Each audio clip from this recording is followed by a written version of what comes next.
So for a little while now, I've been smelling gas coming from the motor while I'm driving down the road. I had to take it apart to see exactly what was going on, and you are never going to believe what I found.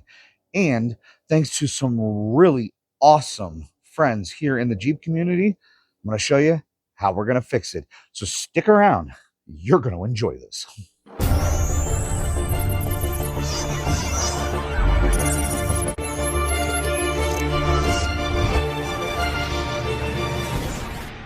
Well, good morning and welcome back to Jeeping for Beginners. So today I wanted to take you guys along on a journey as there is definitely a problem with my 3.6 that I got to try to figure out. But before we get too deep into that, I just want to say I don't know if this is necessarily going to be a common problem. In fact, the more I've thought about it, the more I think that I may have actually created this problem myself. Here, let me explain. Like I said in the intro, I have been smelling gasoline while I'm driving, and the odor gets worse the longer that I drive. And if I don't roll down the windows, it actually makes me a little sick to the stomach. So I thought, oh no, maybe I punctured my gas tank on a trip off road, or maybe I broke something. I've been underneath it. I've looked everywhere. Gas tank is still solid. Nothing's wet. Nothing's leaking on the ground, but I can definitely smell it. The other major symptom, if you guys ever have to deal with a problem like this, is first thing in the morning, it's very, very slow to start. I mean, it cranks and cranks and cranks, almost two, sometimes three key cycles before enough fuel gets up to the motor. So something is definitely bleeding gasoline. Like I said, it's very possible that it's my fault, but I have a brand new toy. New toy? Okay, maybe it's a new tool. What's the difference? That I'm going to play with to help try to see if we can diagnose the issue. But the reason that I kind of push this off a little bit is I was kind of waiting for the Jeep to tell me. I've had absolutely no warning lights. There's no indication of a misfire. In fact, my fuel economy lately has been better than it's ever been. So I was kind of tempted to just kind of let it go. But like I said, if it's leaking gasoline, that is absolutely not a safe place to be by any means. So I say, let's grab this brand new toy. Let's start diving into some diagnostics and let's see if we can find this pesky little leak and see what it would take to fix it. So like I said, I've had no warning lights or no indication of a misfire. So it's probably not a bad injector, or it's probably nothing serious, because again, I'm not seeing any like actual liquid gasoline dripping on the ground. But even just standing here on top of the motor, and she's been sitting here for the whole night, I got that odor of definite gasoline is leaking into the air. So the primary fuel delivery system is underneath the intake. So I think we're going to have to start with taking the upper intake off so that we could actually take a look around and see if we can figure out where it's leaking. So if you guys remember the video that I made while I was up in Maine helping my brother Chris with his Toyota Tundra, he had this thing, which we all, it's nice to have a boroscope, but it was such a cool little tool that I just had to pick one up for myself. So what I did was I decided, you know what, maybe we could actually find what's going on without actually taking this apart. And I found something. Here, check this out. So if you can actually see here on the screen, right, there is my injector. And it's not really wet around it, but it's damp, which kind of makes me think that, you know what, maybe the injector is leaking. But then I found this. Let's see if I can find it again. 5 minutes later. All right. So I'm not sure if you can actually see down in here, but this is the back side of my intake. And on the back side of the intake, down here, and I know we got the sun kind of glaring on this thing here, back side of the intake, this is actually all soaked down here. And on top of that, when I pull this back just a little bit, and again, I know you can't see it on film, but there is something right there that is not supposed to be there. This is actually the coolest little tool because I haven't taken anything apart. And without taking anything apart, I was able to actually see, okay, so on the passenger side of the motor, there is some dampness around my injectors, and there's something in there that looks like it's not supposed to be there. It's shiny. I don't know what it is. Now, it's not uncommon for rodents or whatever to make a nest or whatever the case may be, but right along the top of the fuel rail, I don't know what that is. So at least I know when I take this apart, I am looking at the passenger side of this fuel delivery system because that is where the problem is. Now, just to confirm, because I mean, come on, guys, this thing is just so cool, right? Is I actually took a look at the driver's side, and there is the injector. Well, let's see if we can fix this shadow here. There's the injector on the driver's side, and this is actually dry, or at least it looks dry. So I don't think it's on the driver's side. So we're gonna have to take this all apart, but we kind of knew that anyway. But I did want to play with this. Like I said, had too much fun playing with Chris's. Had to get one of my own.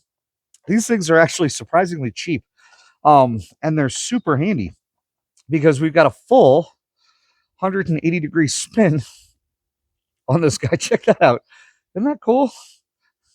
It's just like I said, it's the little things in life that just, All right, guys, so let's get serious for just a moment, okay? Although that was a little fun to play with that toy and to try to see what's going on, I actually confirmed that there is liquid gasoline on the side of my engine block, and it does look like it is pulling up on the back of the engine block. Now, I'm glad I didn't push this off any further. And just full disclosure, if your vehicle is leaking gas, that is a serious issue. Okay. Fumes from gas are extremely flammable, and there is a ton of heat, or heaven forbid, any of that liquid gas would make its way to dripping on like the catalytic converter or the backside of the block or something that's several hundred degrees, if not 1,000 degrees in temperatures, and actually ignite. Okay. I know you've seen videos of vehicles that have caught fire randomly. That is something that I probably was pushing my luck driving this thing this way. So, full disclosure, though that was fun to play with that toy, we have to take this apart. We have to figure out why it's leaking, and we need to fix it. So, I'm going to go ahead and take the upper intake off so we can get down to the fuel system. And let me see if I can find what that foreign object is, which could be just a rock for all I know, but hopefully it points us in the direction of where the actual problem is. 20 minutes later. All right, so all I had to do was take the upper intake off, and I may have actually found the problem. And what a really dumb problem to have. Look at this. So there's the bolt for the fuel rail. There's the bolt for the fuel rail. There's the bolt for the fuel rail. And that one's missing, which means that that whole fuel rail is free to bounce around and come loose. And if you look at it closely, it is actually wet all the way down. So when I looked in the hole, there is the shiny piece that I was seeing. The bolt may have actually broken and just kind of set itself off to the side. Now, again, I don't necessarily consider this to be a common problem on these motors, and it could very well be due to the fact that I do spend the majority of my time bouncing this thing around off-road, washboard roads and rock crawling and a lot of banging around. Maybe it was too much pressure, or maybe when I put it back together the last time, maybe I just over torqued it. Either way, it looks like I'm going to have to take the fuel rail and the lower intake out, see how bad that broken screw is, and fingers crossed that I don't have to order a whole new lower intake. 1 minute, 37 seconds later. So, yep, that bolt is definitely broken off, as you can see. And what I did was I compared gaps, and this is actually separated a little bit more. This one is really separated, and I don't know if you can see it, but it's actually loose. The injectors on this side are fine, and that's the passenger side.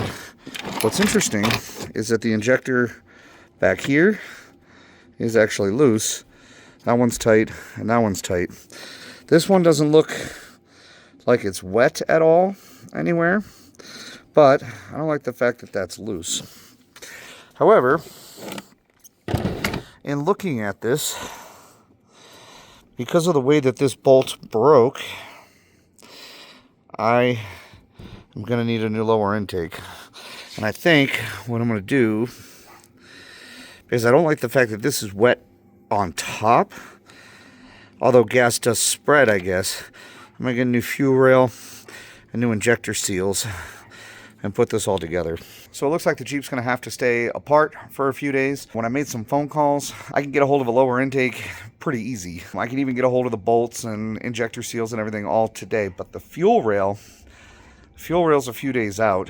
I debated putting it back together, but you know what? I'd rather be safe than sorry. So I ordered the fuel rail. I'll have to pick this back up here in a couple of days and get her all back together. 5 hours later.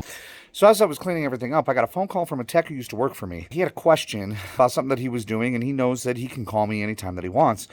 And we started talking, and I kind of told him the predicament that I was in, and that I have to wait for parts now from Mopar to fix my fuel leak and whatnot. And he got like so excited. It was like totally strange. He said, dude, he goes, we just replaced an engine. We just had a guy do a swap. We've got a 3.6 just sitting here. It's a complete engine. It's just sitting here, and he doesn't want the motor. The company we got the replacement engine from doesn't want the motor. We were just gonna junk it. He goes, why don't you just come down here and rob it of all the parts that you think that you need? Well, okay. Well, that took me about 10 seconds to decide to hitch a ride down to Las Vegas. Went down to the shop, took the lower intake, the fuel rail, the injectors. I took the oil control valves. I took the cam phasers. I took the solenoids. I basically everything off the top end of this motor, because it was there and they're just going to throw it away anyway. So it was like a godsend. So the good news is I can call Jeep and I can actually cancel my order, because I now have all the parts that I broke the last time replaced. Just so happened to be from an engine sitting in a shop. Just perfect timing on a phone call. And that right there, folks, is just evidence of the Jeep community. I just love the way that this community gets together. And there's not a whole lot of other communities that support each other like this does. Shout out to Garrett. Let me show you all the pieces that I got to get put together. This is so thrilling and just so exciting, guys. I don't have to wait 5 days. I'm actually gonna have the Jeep back together. So here, check this out. I got a lower intake, all 6 injectors, the bolts, and the fuel rail. And I could just take the old one that came on mine and just chuck it. How cool is that? So it just goes to show you, help can come from any direction. Now, granted, I was fully prepared to buy the parts necessary and to be able to do this right and put it together, especially since I'm fairly certain this was my fault when I did the repair a couple of months ago. But it is so cool to have a network of friends, and that is something about the Jeep community that I got to tell you is just not prevalent in pretty much any other community. I just want to say thank you to Garrett. Thank you for saving my butt today, so I can put this all back together. So now I just got to rebuild this lower intake and put the Jeep back together, and I can have this all done in one day. 20 minutes later. And then just like that, I got it put back together. Brand new intake seals, brand new injector seals, and as you can see, my gaps are now perfectly even and no more broken bolts. All right, so there you have it. I've got the lower intake put back together, my brand new seals on my injectors. Everything's nice and clean. Used some brake cleaner and some degreaser, made it look all nice and brand new. Now we just got to get her basically tucked back in there, bolt everything back up, fire it up, and hope that that solves my fuel leak, and I don't run the risk of becoming a fireball going down the road. Got it all back together. Had it run for about 20 minutes, shut it off, let it run for another 20 minutes or so, then shut it off. And I know you can't smell it on camera, but no more gasoline odor.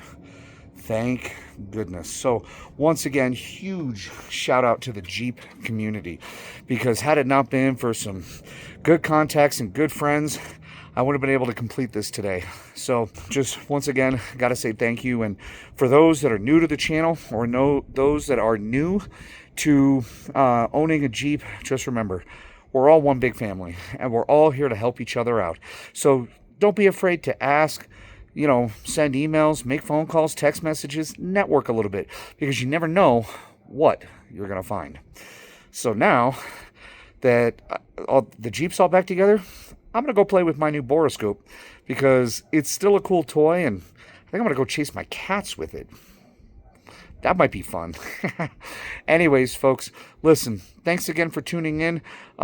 Thanks again for sticking around for the journey and for watching me get dirty and fix a mistake that I, of course, made myself.